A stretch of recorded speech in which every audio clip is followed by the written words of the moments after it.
Bienvenue dans la matrescence, vous écoutez l'épisode numéro 30 de la saison 2. Bonjour à tous et bonjour à toutes. La matrescence, c'est la contraction du mot maternité et adolescence pour expliquer la naissance d'une mère. Et si vous voulez en savoir plus, il suffit d'écouter le premier épisode. Dans ce podcast, on parle du postpartum, du 4e trimestre, de la joie d'être parent, mais de ses difficultés aussi, bref, on parle de la vie. La matrescence met en avant des femmes et des hommes qui racontent, expliquent et donnent une autre définition à la parentalité. Je suis Clémentine Sarlat, la créatrice de ce podcast. Je suis journaliste de formation dans le sport, à la télé, rien à voir, mais je suis aussi professeure diplômée de yoga prénatal et postnatal. Et puis surtout, je suis maman d'une petite fille d'un peu plus de 2 ans, Ella. Maman, je t'aime. Papa, je t'aime. La matrescence transforme la vie des mères, des pères, mais surtout des familles dans leur ensemble, alors parlons-en. Ici, pas de tabou, je vous propose une conversation intime, remplie d'émotions et d'informations. Si vous avez aimé ce podcast, n'hésitez pas à vous abonner et à mettre 5 étoiles. Le must, c'est aussi de laisser un commentaire. Est-ce que vous connaissez le site Capital Koala ? C'est une façon très simple de commencer à épargner pour vos enfants. Vous vous êtes peut-être déjà demandé quel était le meilleur moyen de mettre de l'argent de côté pour eux. Eh bien, ne cherchez plus, j'ai la solution. Capital Koala vous rembourse en moyenne 5% de vos achats chez plus de 2000 commerçants. Ces remboursements sont directement placés sur le livret d'épargne de vos enfants. C'est utile et c'est vraiment malin, alors je vous le recommande. Et spécialement pour vous, auditrices et auditeurs, Koala vous offre 4 € sur le compte de votre enfant en vous inscrivant avec le code entreprise matrescence sur capitalkoala.com. CAPITALKOALA.com. Pour ce 30e épisode, je reçois le docteur Anne Reynaud. Anne Reynaud est la fondatrice de l'Institut de la parentalité à Florac, à côté de Bordeaux. Elle a d'abord été médecin de famille avant de se tourner vers la psychiatrie avec une spécialité autour de la périnatalité. Anne vient de sortir un livre intitulé « La sécurité émotionnelle de l'enfant ». Dans cet épisode, on parle en profondeur de ce lien d'attachement, de son travail au sein de l'Institut de la parentalité, puis vous allez nous entendre parler des 1000 premiers jours.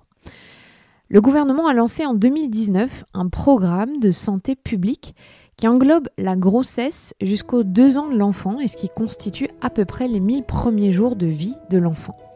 Il y aura un épisode entièrement dédié à ce thème dans les prochaines semaines, mais je voulais que vous ayez toutes les informations.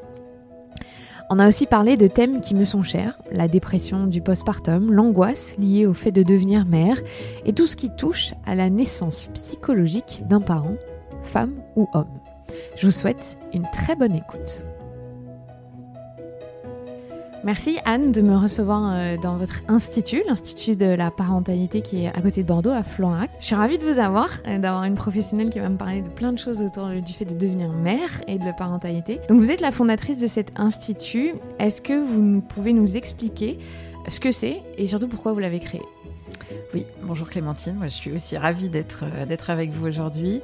Alors je l'ai créé parce que avant d'être psychiatre, j'étais médecin généraliste et je me suis rendu compte que beaucoup de familles se questionnaient sur la construction des liens très précocement, que les parents avaient une conscience très rapide de certaines difficultés et qu'ils ne trouvaient pas forcément de réponse dans un environnement qui aujourd'hui est très spécialisé pour des problèmes qui au début peuvent sembler assez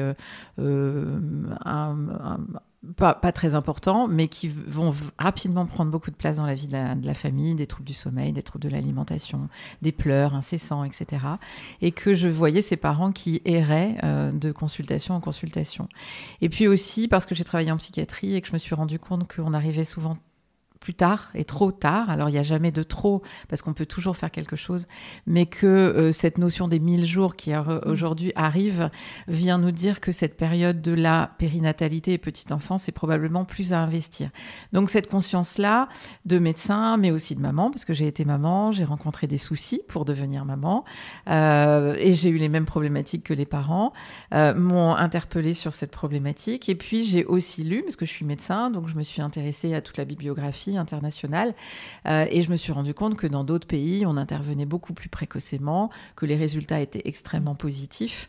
Et donc, le résultat de tout ça m'a fait penser qu'il était essentiel d'investir le champ de la prévention et d'offrir à des parents, mais aussi aux professionnels, parce qu'aujourd'hui, ceux qui viennent à l'Institut, c'est certes des parents, mais ils sont beaucoup orientés par leur médecin généraliste, leur pédiatre, la crèche, l'école.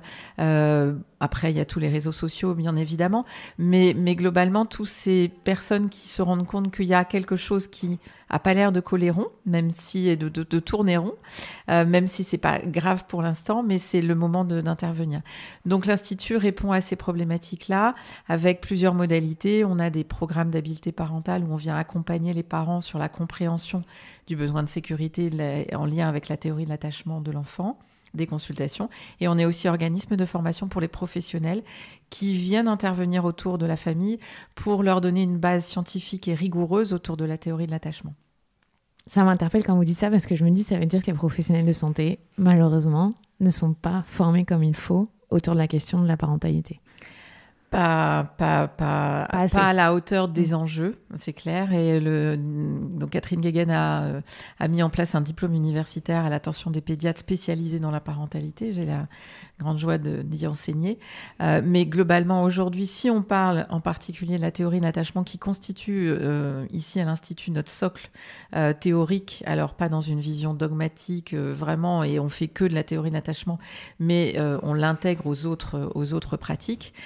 Aujourd'hui, la formation autour de la théorie d'attachement, elle est effectivement pas à la hauteur des enjeux de cette période. Alors, comment est-ce que vous êtes venu à vous intéresser à tout ça? Parce que vous étiez médecin généraliste à la base. Pourquoi est-ce que tout ce qui a tourné autour de la périnatalité vous a poussé, vous, dans votre pratique, à faire beaucoup plus d'études? Parce que j'ai lu votre CV, il est impressionnant. Alors, je pense que c'est une quête que j'ai depuis longtemps, ou en tout cas une question fondamentale sur comment on rentre en relation les uns avec les autres. C'est quelque chose qui m'intrigue, qui aiguise vraiment ma curiosité. Et donc, bien sûr que un des moments fondamentaux où on va commencer à construire les liens, c'est juste après la naissance. Donc, j'ai toujours été passionnée par cette période-là, la magie de l'enfant aussi, hein, qu'est-ce qu'il vient nous apporter, et qu'est-ce qui vient éclairer de nos vies. Donc, j'ai rapidement, effectivement, investi ce champ-là avec différents diplômes, différents exercices. J'ai travaillé très rapidement en maternité, où j'ai accompagné les parents dès l'arrivée de l'enfant, mais même avant. Et toute cette conscience m'a fait prendre, et cette expérience m'a fait prendre vraiment conscience de l'importance de ce qui se jouait là.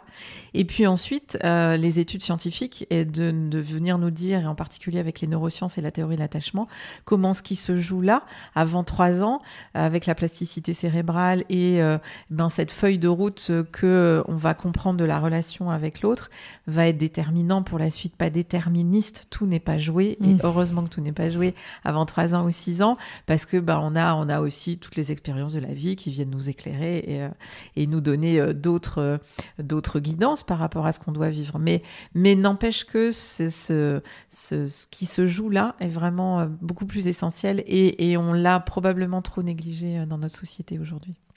Mon podcast s'appelle La Matrescence, donc c'est le fait de devenir mère et tout ce que ça chamboule. Est-ce que vous avez eu la sensation de vivre une matrescence quand vous avez eu des enfants ? Ah oui, ça fait aussi totalement partie de la fondation de l'Institut. Simon va avoir 22 ans dans quelques jours. Il est issu d'un parcours d'infertilité. Et puis ensuite, il est arrivé beaucoup plus tôt que prévu, donc à peine 6 mois. Donc le séisme de la prématurité, des enjeux de sa survie, tout simplement, sa survie physique. Et puis ensuite, toutes les complications qui sont liées à son petit âge et à son petit poids. Et oui, là, j'ai vraiment été totalement bousculée dans mes pertes de repères, dans ma perte de contrôle, dans ce qui me semblait important avant qui ne l'était plus après, et ce qui était essentiel après n'avait pas forcément de place avant. Donc oui, moi j'utilise toujours l'image du strike au bowling, parce que je trouve que c'est tout à fait ça, c'est qu'il n'y a plus une quille qui est debout et qu'on se dit waouh, alors.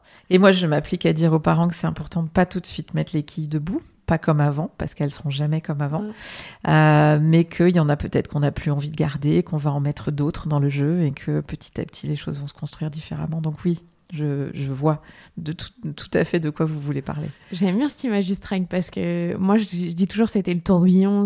Et en fait, le tourbillon, il n'y a plus rien qui est en place. Alors le strike, on peut remettre quand même les quilles en place, c'est vrai. Au moins, il y a un espoir d'une construction différente, mais qui est là en tout cas. Vous venez d'écrire un livre qui est sorti sur les liens de l'attachement, qui s'appelle « La sécurité émotionnelle de l'enfant ». Alors, c'est une vaste question, mais qu'est-ce qu'il faut faire pour qu'un enfant soit en sécurité émotionnelle ? Alors, c'est important de comprendre ce que c'est que la sécurité, parce qu'effectivement, c'est un des besoins fondamentaux de l'enfant, qu'il a besoin de nourriture, qu'il a besoin de soins, mais sans cette sécurité émotionnelle, effectivement, sa trajectoire va pouvoir être mise en difficulté. Alors aujourd'hui, on valorise absolument le fait que l'enfant soit sécure. Ce qui compte, c'est surtout qu'il soit organisé dans sa tête. Et c'est pas forcément... On amalgame parfois sécurité et organisation psychique. Mais n'empêche que pour qu'il soit... Alors peut-être que c'est des termes un petit peu complexes à comprendre. C'est la richesse de la théorie de l'attachement qui aujourd'hui n'est pas forcément connue et que parfois... moi, je rencontre beaucoup de professionnels qui me disent « Oui, je connais la théorie de l'attachement. » En fait, ils la connaissent pas dans ce qu'elle peut nous donner de très profond en termes de compréhension du fonctionnement de l'individu et même au-delà de ce qu'on appelle la psychopathologie, c'est-à-dire comment quelqu'un peut aussi développer des troubles. Donc, elle est parfois trop méconnue par rapport à sa richesse. Et donc, on a souvent pensé qu'il fallait que l'enfant soit sécure. Alors, bien sûr que si l'enfant, il est sécure, il a plus de ressources pour grandir. Et donc, sécure, c'est... qu'il soit pas affamé, qu'il y ait de l'amour, et c'est quoi à peu près ? Alors, la sécurité émotionnelle, non, n'a rien à voir avec ni l'amour, ni la sécurité physique. Et je pense que c'est important qu'on dise ce que c'est. Exactement. Donc, en fait, c'est en lien avec la stabilité émotionnelle et le fait que son environnement soit cohérent avec lui. Et qu'il réponde à ses besoins d'avoir cette prévisibilité et cette stabilité qui fait qu'il va pouvoir faire confiance et demander de l'aide s'il en a besoin. Le lien d'attachement se définit comme un lien qui va réunir une personne qui est sensible, et fragile et vulnérable et qui a besoin de l'aide et du réconfort de quelqu'un en retrouvant sa proximité en particulier, mais surtout de savoir qu'il peut compter sur quelqu'un en cas de danger. C'est vraiment ça le lien d'attachement. Donc, pour qu'il soit sécure, il faut qu'il sache qu'il peut compter sur quelqu'un pour répondre à ses besoins en cas de difficulté. En fait, ça paraît simple quand on le dit comme ça. Ça paraît tout à fait simple. Donc, il faut répondre aux besoins de nos enfants. Aux besoins de sécurité de nos enfants et de cohérence. Mais c'est vrai que des fois, on n'est pas non plus les seuls acteurs. Moi, je donne parfois l'exemple de l'école aujourd'hui, alors sans stigmatiser, mais quand, par exemple, on confie l'enfant le matin à la garderie, qu'ensuite il a la maîtresse, qu'ensuite il y a le temps de cantine, ensuite il y a à nouveau la maîtresse, ensuite il y a du temps de périscolaire et ensuite il y a peut-être une nounou. En fait, nous, on a le sentiment que l'enfant, il est en sécurité parce qu'il y a tout le temps quelqu'un qui s'occupe de lui. Mais dans sa sécurité émotionnelle, il y a beaucoup de personnes qui interviennent et des personnes qu'il ne connaît pas forcément. Et donc là, il en perd en cohérence. Et ça l'insécurise. Donc en fait, ce qui est compliqué, c'est ce que nous, on peut percevoir de sa sécurité, de son insécurité, et c'est pas la même que la nôtre. Nous, dans cette situation, on se dit, OK, il y a tout le temps quelqu'un qui va prendre soin de lui, il sera jamais à la rue. Et lui, il va se dire, waouh. Alors si vous lisez mon livre, je symbolise la figure d'attachement par le porte-avions. Et là, il y a trop de porte-avions. Ça fait une flottille de porte-avions. Il sait plus sur quel porte-avions il peut se poser s'il est en danger. Et c'est ça, en fait, la notion de sécurité émotionnelle. Donc, elle n'est pas en lien. On peut aimer nos enfants et on les aime infiniment et on y pose des intentions magnifiques. Et on essaye de faire au mieux pour eux. Moi, je vois des parents qui sont dans une intentionnalité qui est très belle. Dans ce qu'on peut voir de parentalité positive, parentalité bienveillante, tout ce qui peut se construire autour de tout ça. Mais ce que moi, j'observe, c'est que à travers toutes ces recherches, parfois, ce socle théorique peut manquer et que s'il n'y a pas cette conscience qu'il y a un besoin de sécurité, c'est important d'être positif, c'est important de considérer que notre enfant, c'est un être à part entière, mais c'est pas un mini-adulte. Et que si on lui donne des choix qu'il ne peut pas faire, ça va plus l'insécuriser que le sécuriser. Donc, c'est important pour moi, professionnel de santé. J'ai une rigueur scientifique qui m'amène à me dire que tous ces progrès sont majeurs, mais qu'à un moment, si on remet pas un socle rigoureux, on se rend compte que nous, on voit des parents qui ont pu faire un certain nombre de recherches dans ces directions-là et qui, quand même, avec leur enfant, se retrouvent en difficulté avec des colères qui sont importantes, des crises, des troubles du sommeil, des troubles de l'alimentation. Pourtant, ils ont mis en application tous ces principes-là. Parce qu'il ne manque pas grand-chose. Mais est-ce qu'on est cohérent vis-à-vis de nos enfants ? Quand on leur dit « je t'aime mon chéri, t'es la personne la plus importante, mais là, si tu veux, là, j'ai les impôts et puis j'ai la lessive à faire, donc on verra après », on n'est pas cohérent. Donc c'est cette cohérence dont ils ont besoin, en fait. Et alors, comment est-ce qu'on gère, parce que c'est un vrai défi, notamment pour les mères, le fait de travailler, le fait de vouloir être présent pour nos enfants et de pouvoir aussi avoir sa vie à côté, alors que nos enfants ont besoin de nous. Je trouve que c'est vraiment une question, moi, personnellement, qui est difficile. Quand j'ai été trop présente, au bout d'un moment, j'ai saturé et j'ai failli craquer. Et quand je suis pas assez là, je vois bien que pour ma fille, c'est difficile. Donc, je pense que notre génération en a un vrai... c'est beaucoup de choses à gérer en même temps, quoi. C'est ça. C'est un équilibre qui n'est pas facile à trouver.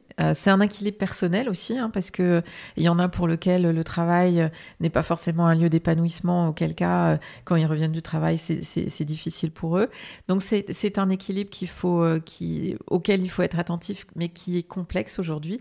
Si on regarde à la lumière de la théorie de l'attachement et qu'on voit les modes d'accueil aujourd'hui, on se rend compte qu'on confie nos enfants bien avant le fait qu'ils aient discriminé des figures d'attachement. Ils n'ont pas encore réalisé qu'il y avait des porte-avions et d'emblée, on les colle avec d'autres porte-avions. C'est les 9 mois, c'est ça ? Oui, donc on est plutôt sur 9 mois, d'où les préconisations internationales qui font en sorte que les parents ont des congés maternité plus longs. De savoir que pour certains enfants, l'accueil collectif est plus difficile que pour d'autres enfants, et c'est des notions aussi de tempérament, c'est en lien aussi avec le besoin de sécurité. Donc aujourd'hui, l'équilibre, il n'est pas facile, il y a des enjeux sociétaux, et puis il y a aussi ce que moi j'observe beaucoup, c'est des enjeux de performance. C'est-à-dire qu'aujourd'hui, il faut être un parent performant, parce qu'il faut être performant au travail, il faut être performant à la maison. Et pour être un parent performant, il faut avoir un enfant qui va bien. Et que si on a un enfant qui pleure un peu, qui fait une petite colère au supermarché, alors nous, on a quelques consultations là avant Noël en disant c'est Noël, vite, il va pas être sage chez mamie, faites quelque chose, docteur. Voilà, c'est pas là que ça se joue, mais globalement, on voit la pression sociétale et sociale pour qu'effectivement, on ait le sentiment qu'on est des bons parents. Et donc, on fait porter à nos enfants une pression qu'ils ne peuvent pas porter. Un enfant qui pleure, c'est juste normal. Mais aujourd'hui, on tolère plus qu'il pleure parce que on se dit comment on va être jugé. On va nous dire t'es laxiste, tu vois, les méthodes d'avant, ça marchait super bien. Mais c'est pas si simple parce que les enfants d'aujourd'hui ne sont plus les mêmes enfants que les enfants d'avant. Ils ont d'autres principes de fonctionnement. Ils ont besoin d'un cadre, ils ont besoin de sécurité, mais on ne peut plus être dans une vision très verticale où moi, l'adulte, j'ai raison, toi, l'enfant, tu as tort. Ils ne rentrent plus dans ce modèle-là. Et pourquoi avant, ils rentraient ? Alors, je pense qu'il y a le sens de l'évolution aussi et que notre espèce, elle s'adapte à la société. Et aujourd'hui, il nous apporte aussi beaucoup d'éléments de réflexion, parce que quand on leur crie dessus et qu'ils nous disent « Non, mais tu m'as dit de pas crier tout en criant, tu n'es pas cohérente », au fond, c'est ce qu'ils nous disent. Parce que moi, j'ai des petits bouts de chou de 3-4 ans qui arrivent en disant « Mais papa, il m'a dit ça » ou « Maman, elle m'a dit ça », mais je comprends pas parce qu'il fait l'inverse. Et ça nous fait grandir. Moi, je dis toujours que on élève nos enfants, mais en fait, ils nous élèvent et ils nous font grandir. Donc voilà, cet équilibre, il est compliqué. À mon avis, il nécessite des ajustements sociétaux et c'est la commission des 1000 jours qui en est chargée, mais c'est tout à fait logique. Après, le deuxième point, c'est que ce qui compte et ce qui est essentiel, c'est la qualité de la disponibilité psychique. C'est pas la quantité, même si quand même 10 minutes de temps en temps ça suffit pas, mais cette qualité d'attention psychique, elle est essentielle. Pourquoi est-ce que c'est fondamental, cette notion du lien d'attachement par rapport à l'adulte qu'on peut devenir ? Parce que je pense que les gens n'arrivent pas à voir que comment on élève nos enfants fait la société de demain. C'est un peu le travail que j'essaie de faire pour qu'on comprenne ça. Là, il se joue quoi à ce moment-là avec ce lien d'attachement ? Alors, l'enfant va naître avec finalement... Alors, une page vierge par rapport aux relations qu'il va construire, une page qui est quand même déjà informée avec tout le bagage génétique de sa propre histoire, mais la compréhension qu'il va faire de la relation à l'autre va se construire dans les expériences répétées qu'il va pouvoir vivre sur on va englober les 3 premières années, mais c'est intéressant de voir que c'est en lien aussi avec la plasticité cérébrale. Et donc, effectivement, la répétition de modèles et de modes de relation va petit à petit lui donner une grille de lecture. John Bowlby appelait ça des cartes cognitives, une grille de lecture de comment on va rentrer en relation les uns avec les autres. Est-ce que je peux, si je suis en danger, puisque le lien d'attachement, c'est je suis en danger, j'ai besoin de réconfort, est-ce que je peux compter sur du réconfort ? Si je peux compter sur du réconfort, ça veut dire que je peux demander de l'aide, ça veut dire que je peux avoir confiance en l'autre et je peux avoir confiance en moi. Et tous ces éléments-là, petit à petit, plus ils vont être répétés, plus finalement ils vont s'engrammer et constituer cette feuille de route sur laquelle l'individu va ensuite construire des croyances. Donc si personne n'a répondu à ses besoins de réconfort, il va petit à petit penser que de toute façon, il ne pourra jamais compter sur personne. Alors après, il peut rencontrer une personne dans son parcours qui peut être proche de lui et qui va finalement lui montrer que cette croyance n'est pas vraie, mais pour la déconstruire, il va avoir plus de difficultés que quand il est en train de la construire. D'où l'importance, et ces 1000 jours sont essentiels, d'où l'importance de pouvoir être conscient de ces enjeux-là pour que, de manière responsable, on puisse se positionner vis-à-vis de l'enfant. C'est pour ça que nous, ici, et moi, ce que je propose, c'est la parentalité responsable, c'est-à-dire d'avoir un minimum d'informations pour pouvoir s'ajuster à son enfant. Ensuite, son enfant, il est unique. Donc, à mes yeux, il n'y a pas d'école de parentalité. Il n'y a pas de notice. Par exemple, dans mon ouvrage, ça serait juste génial. Dans mon ouvrage, je le précise bien, c'est une rencontre singulière entre 2 individus et c'est cette rencontre qui va nous transformer. Par contre, on a quand même des informations scientifiques qui viennent nous dire, bah oui, ce besoin de réconfort, l'enfant, il en a réellement besoin. Il a besoin de trouver la proximité. Ça passe aussi par la proximité physique, de répondre aux besoins de sécurité de l'enfant, aux besoins d'attachement. Peau à peau. Peau à peau, portage, proximité. Cododo. Bien sûr. Alors, le cododo à 6 mois, c'est pas le même qu'à 3 ans. Donc, dans la théorie de l'attachement, ce qu'on vient de dire, c'est qu'il y a aussi un contexte. À partir du moment où l'enfant il est en capacité de se déplacer, il peut lui-même venir chercher son réconfort s'il en a besoin. Alors que quand il est tout petit, c'est pas le cas. Donc, tout est à contextualiser. C'est vraiment des clés intéressantes. Ici, à l'Institut de la parentalité, et puis même dans tous les emplois que vous avez eus et les postes que vous avez eus, qu'est-ce qui ressort des difficultés les plus importantes chez les parents ? Est-ce qu'il y a un point commun ?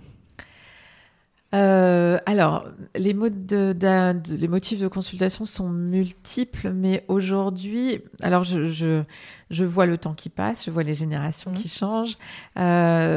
Les attendus de l'enfant sont aujourd'hui en lien avec ce qu'on disait tout à l'heure sur les attentes de performance. Donc, il est attendu aujourd'hui de l'enfant qu'il réponde aux attentes du parent. Le parent devient parent parce que l'enfant répond aussi à ses besoins. Et là, je trouve qu'on a inversé les choses, parce que c'est à nous, parents, de répondre aux besoins de l'enfant, et que aujourd'hui, dans cette perspective un petit peu normative, où on a un bon boulot, une belle maison et des enfants qui vont bien, si l'enfant ne répond pas à ces problématiques-là, il devient finalement la source d'inconfort. Donc, on voit beaucoup aujourd'hui de consultations sur...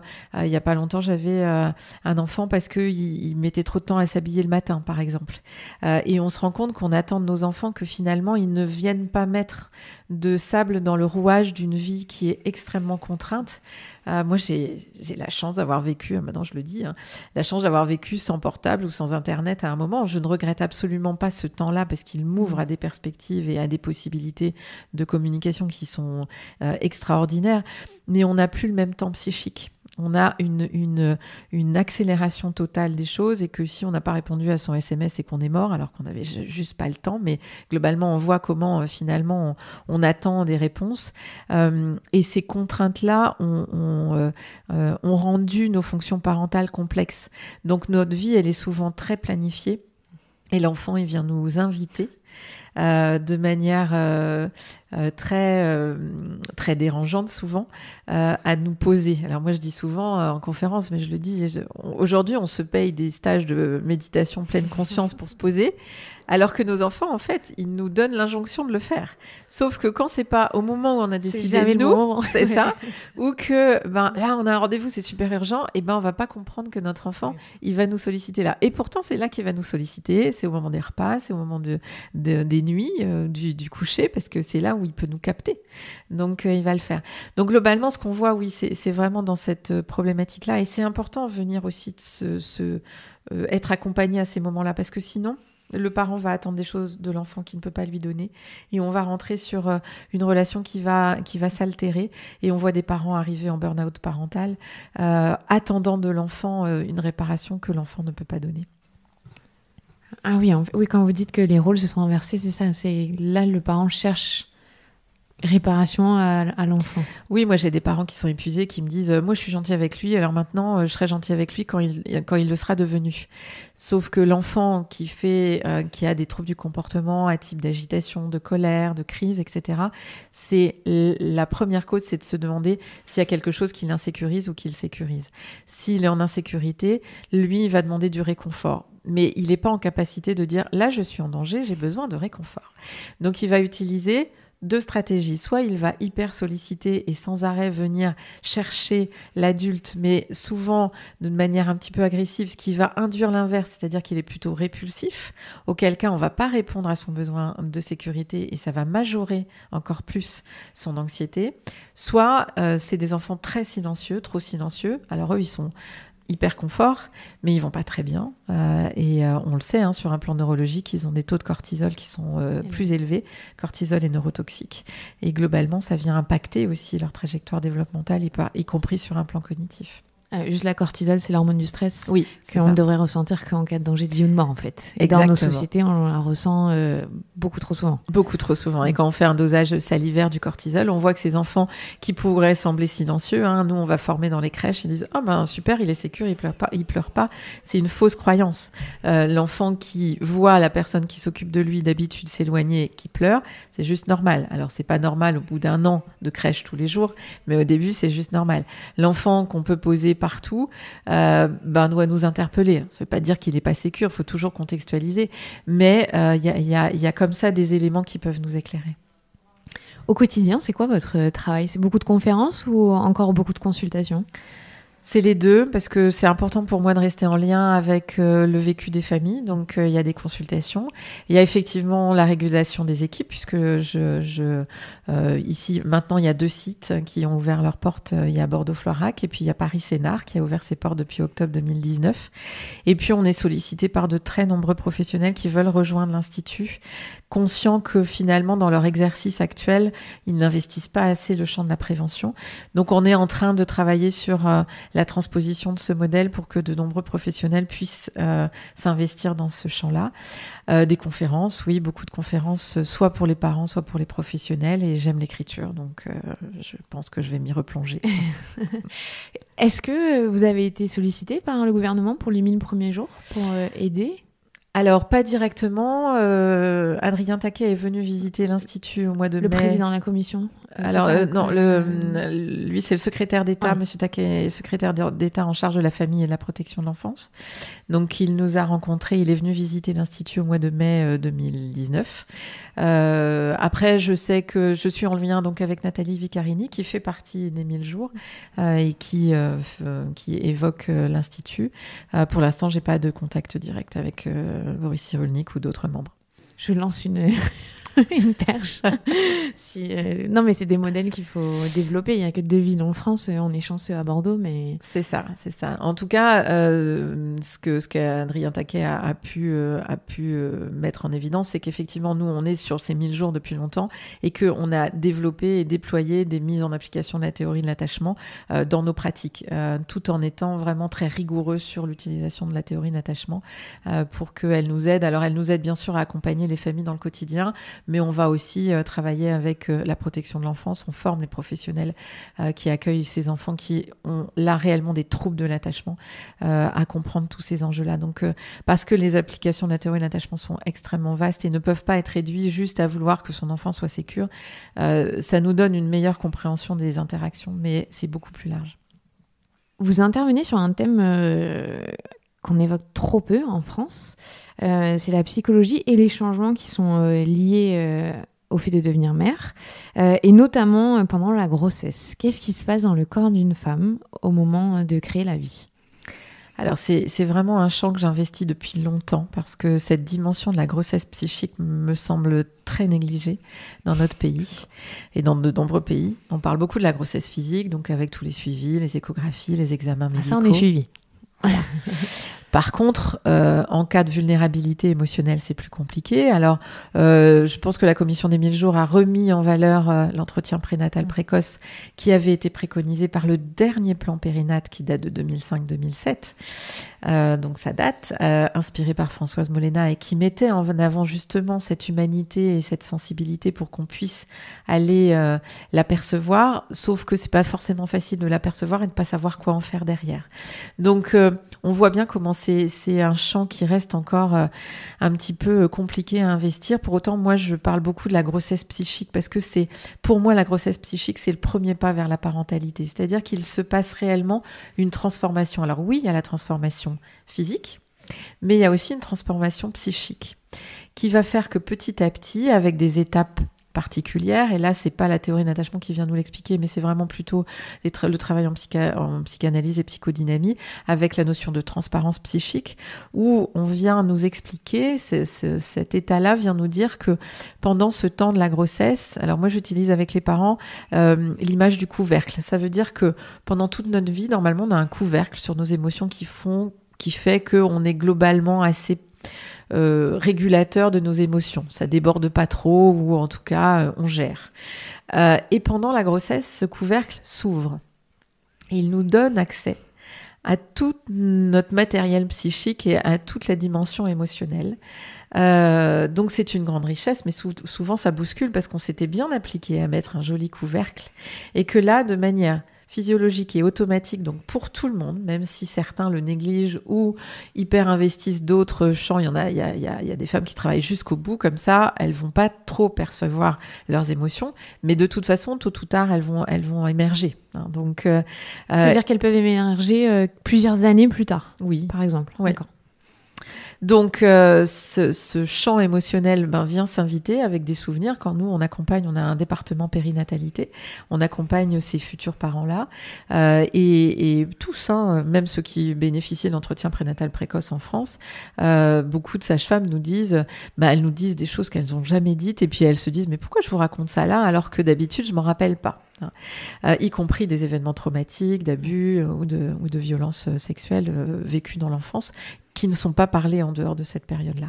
Donc effectivement, petit à petit, cette transparence psychique va permettre de construire ce qu'on appelle ensuite la préoccupation maternelle primaire. Et là, on voit tous les travaux de Winnicott sur ce fait que quand on devient parent, on devient responsable. Il y avait Daniel Stern aussi qui disait que la mère, mais je pense qu'on peut l'induire aux deux parents, la mère devient victime du plan de survie de son enfant. C'est-à-dire que si le parent n'a pas conscience que son enfant ne va survivre que s'il est attentif et qu'il répond à ses besoins de réconfort, et là on retrouve la théorie de l'attachement, effectivement il y a quelque chose qui ne va pas se jouer pour l'enfant. Et c'est tout ça qui se transforme. Ce qui est intéressant pour faire les liens avec les neurosciences, c'est qu'on sait aussi aujourd'hui que le cerveau se transforme, que les noyaux profonds du cerveau, autant de l'homme que de la femme, donc c'est pas que la grossesse physique qui va induire ça. La vasopressine, par exemple, chez l'homme, va faire que les noyaux de perception du danger vont se modifier pour qu'on soit équipé pour lire les besoins de sécurité et besoins d'attachement de l'enfant. Et je trouve ça passionnant de voir que ce qui a été décrit sur un plan intrapsychique est validé aujourd'hui par ces travaux en neurosciences et font le lien. Alors pourquoi pourquoi finalement ce couvercle il s'ouvre? Eh ben ça c'est vraiment Catherine Guéguen a ouvert aussi à cette meilleure compréhension-là. C'est que le cerveau du tout petit il est immature et que le cerveau principal avec lequel on va communiquer sur les premières années, c'est le cerveau émotionnel. Et que si on ne s'est pas connecté à nos propres émotions, on ne pourra pas rentrer en relation avec son enfant. Et là, de manière évidente, les choses se construisent et on peut donner sens à tous ces mouvements-là. Donc en fait, vivre la matrescence, c'est normal. Oui. C'est normal, c'est important de pouvoir le dire, le ressentir, le partager. Ce qui est compliqué, c'est que c'est pas vécu à la même temporalité entre monsieur et madame C'est et vrai. que du coup, ça crée un décalage avec un sentiment d'incompréhension et puis que c'est quand même bousculant d'avoir toute cette résurgence émotionnelle alors qu'on s'était appliqué à pas le voir avant. Mais je trouve que ça nous rend de meilleurs humains, au final. Parce que moi, j'ai exactement eu ça, de pas savoir mes émotions, ou si je les sentais, mais je les avais jamais écoutées. Et qu'aujourd'hui, déjà, j'ai plus d'empathie pour les gens, j'ai plus de bienveillance, j'ai une facilité à communiquer qui est plus évidente qu'avant. Et des fois, je me dis, mais ça aurait dû m'arriver avant, c'est dommage, même si c'est très violent quand ça arrive, du coup. C'est ça. Et est-ce qu'on est capable, aujourd'hui, de pouvoir faire en sorte que ce couvercle, il explose pas? Enfin, c'est en s'écoutant mieux.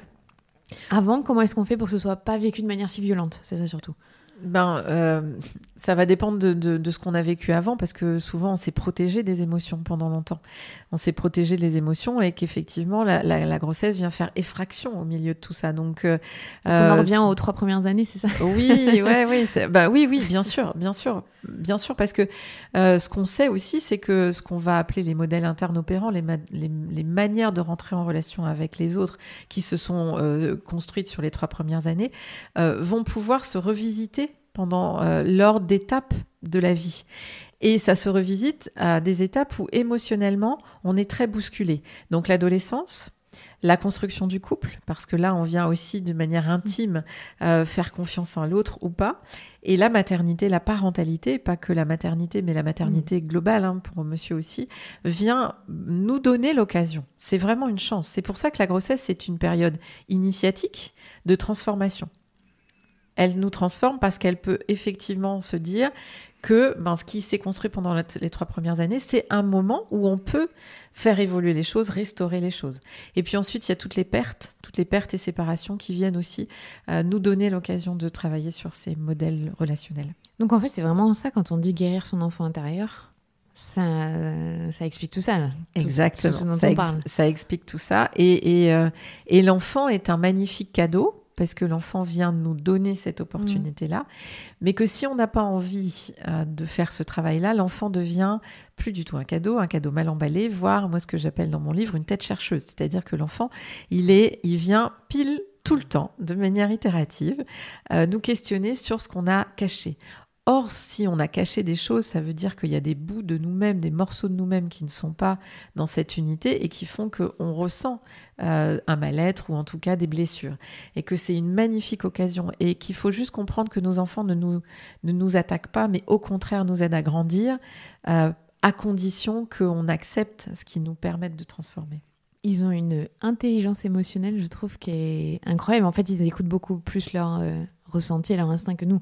C'est ça. Ils n'ont pas d'autre solution puisqu'ils n'ont pas encore de cerveau qui a de cerveau rationnel qui va leur permettre de donner sens à ce qu'ils vivent. Donc forcément, ils sont dans leur vécu émotionnel et instantané. Le cerveau limbique est prioritaire pendant les premières années et qu'effectivement, c'est l'occasion pour nous aussi de nous reconnecter à nos émotions et de comprendre que c'est pas jamais un enfant viendra attaquer son parent de manière intentionnelle et pour venir le déranger. Il va forcément le faire grandir. À nous, adultes, d'avoir conscience de ça et de pas penser que l'enfant qui s'habille pas le matin, c'est exprès pour nous embêter. C'est peut-être que on n'a pas porté une attention suffisante le reste du temps et que là, il se dit tiens, chouette, je vais le capter, alors que ça fait l'inverse. Comment est-ce que vous arrivez à toucher la population qui va pas venir d'elle-même ici, qui est en grande difficulté, parce que c'est un des enjeux quand même aujourd'hui de l'éducation. Par quel biais est-ce que vous pouvez faire passer ce message un peu plus largement ? Alors, il y a plusieurs modalités d'intervention. Donc, on fait beaucoup de conférences, on est sollicité par des municipalités, par des crèches, etc. Notre difficulté, et la visite d'Adrien Taquet a permis de déblayer un tout petit peu des solutions, c'est que pour l'instant, on n'avait pas d'aide d'État ou très peu. Et que globalement, les parents qui pouvaient payer venaient. On a vu environ 1800 familles en 1 an et demi. Donc voilà, il y a quand même beaucoup de parents qui se retrouvent en difficulté et qui souhaitent avoir une expertise dans ce domaine-là. Mais on commence à travailler depuis un certain temps avec le conseil départemental, avec les municipalités et avec la CAF pour pouvoir avoir des financements. Ces financements commencent à arriver, donc on propose, nous, par exemple, des permanences conseils, c'est-à-dire 2 fois par mois dans nos 2 sites, la présence de nos experts qui peuvent recevoir les familles gratuitement sans rendez-vous pour venir dire c'est difficile, est-ce que vous pensez que vous pourriez m'apporter de l'aide. Mais déjà, le fait de pouvoir venir, de rencontrer nos experts, c'est pas une consultation, mais c'est vraiment un temps informel. C'est déjà un pas important. Nous, on a vu des familles qui s'étaient séparées, qui s'étaient donné rendez-vous devant l'Institut pour venir sur ces permanences conseils. Pour que, oui, cette accessibilité, pour moi, éthiquement, elle est essentielle. Elle dépend quand même des financements. Aujourd'hui, des pistes de financement arrivent, mais ils nécessitent qu'on les investisse plus. Sur ces 1800 familles que vous avez reçues, est-ce que vous pouvez avoir des statistiques ou c'est difficile à mesurer, est-ce que ça va mieux Est-ce que vous avez une idée des résultats ? Oui. On s'est appliqué à construire des outils d'évaluation parce qu'on sait à quel point c'est important. Même nos programmes d'habileté parentale sont évalués, donc les parents participent à la recherche parce qu'on est adossé aussi au laboratoire de psychologie de Bordeaux. Donc oui, en général, c'est 5 consultations en fonction du symptôme qui sont nécessaires et suffisantes pour mettre fin à la difficulté relationnelle qui se joue. C'est 5 parce qu'on a des interventions très précoces et que le concept de prévention a été compris par nos partenaires et que beaucoup de médecins généralistes, de sages-femmes, de gynécos, de pédiatres, de crèches, tous nos partenaires nous envoient très rapidement les enfants, auquel cas, et les familles, puisqu'on travaille avec la famille, on ne travaille pas qu'avec l'enfant largement. On a vraiment une vision systémique et globalement, en travaillant aussi avec des outils de psychoéducation, de promotion de la santé, on arrive à avoir des résultats très très intéressants. Après, quand c'est des pathologies, nous on n'est pas à l'ordre de la pathologie. Si c'est de la pathologie, c'est plus nous. Donc c'est vraiment avant que les choses se construisent. Mais vous êtes capable avec votre diplôme de gérer la pathologie, de oui, soigner la pathologie. Bien sûr, je l'ai fait avant. Mais c'est ailleurs. Voilà, ça. mais dans le concept, parce que sinon on va devenir un CMP privé et ça n'a pas de sens. Ce qu'on veut, c'est une accessibilité très rapide aux soins et globalement, il n'y a pas de liste d'attente à l'Institut. Les familles sont vues dans le mois qui suit leur appel. Il y a une énorme culture du silence autour de la santé mentale des mères, notamment des mères. Vraiment, je le dis parce que je pense qu'on est plus touchés malheureusement que les pères dans cette période-là. Qu'est-ce qu'il y a comme maladie parce que je pense qu'il y a beaucoup de mères qui se sentent pas bien et qui savent pas ce qui se passe. Est-ce que c'est une matrescence ? Est-ce que c'est une dépression postpartum ? Est-ce que c'est le baby blues, je mets des guillemets ? Est-ce que c'est une anxiété du postpartum ? Alors, comment est-ce qu'on arrive à voir ? Il y a combien de maladies finalement qui peuvent toucher une mère au moment de devenir mère ? Alors, il y en a un certain nombre, mais il y en a qui ont de ce que nous, on appelle des prévalences, c'est-à-dire des fréquences qui sont moins importantes que les autres. C'est une période de transformation, c'est une période de vulnérabilité. Quand on disait qu'il y avait un strike tout à l'heure, c'est ce qui se passe. Et donc, effectivement, ça peut induire une déstabilisation de l'humeur et une déstabilisation psychique qui va ensuite pouvoir s'installer. Et vraiment, effectivement, il y a une sensibilisation et un éclairage à faire de manière plus marquée dans ce domaine-là.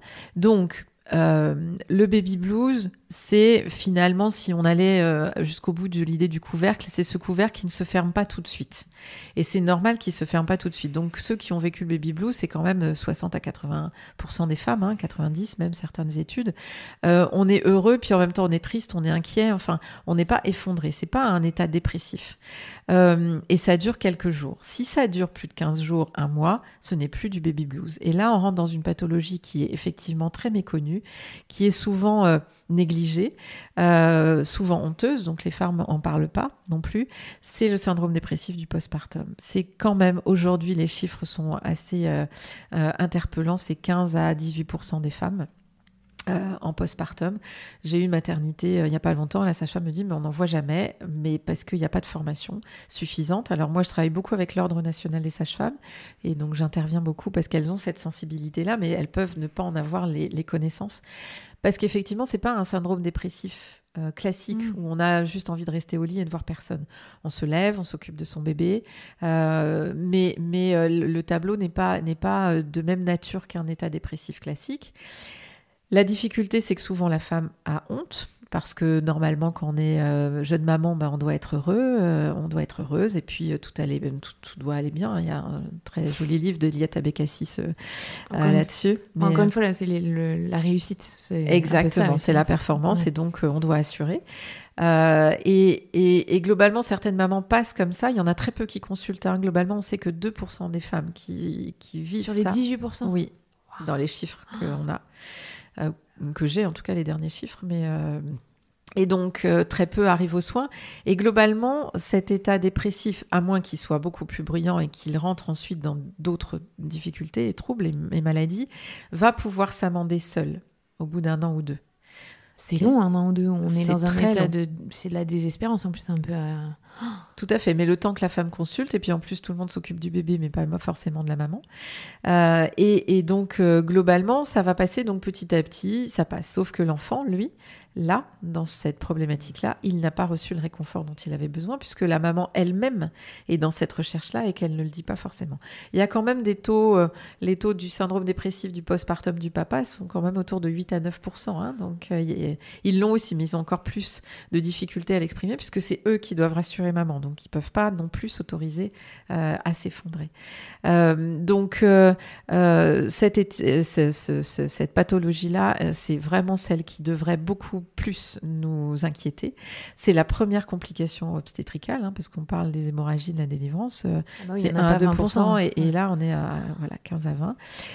Ensuite, cet état dépressif peut être inaugural, comme on dit, d'un trouble du spectre bipolaire. C'est-à-dire qu'on sait que cette déstabilisation de l'humeur va ensuite avoir beaucoup de mal à retrouver un équilibre, et on peut ça peut se compliquer d'un épisode de trouble du spectre bipolaire qui devient là une pathologie plus chronique et qui nécessite des traitements au long cours.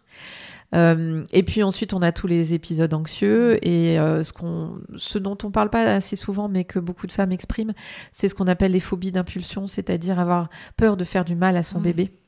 Donc ça, c'est des tableaux cliniques qui sont pas faciles à prendre en charge. Et puis la maman a tellement honte de dire qu'elle va faire du mal et qu'elle a le sentiment qu'elle va faire du mal, alors que globalement, on sait qu'il n'y a jamais de passage à l'acte dans les phobies d'impulsion.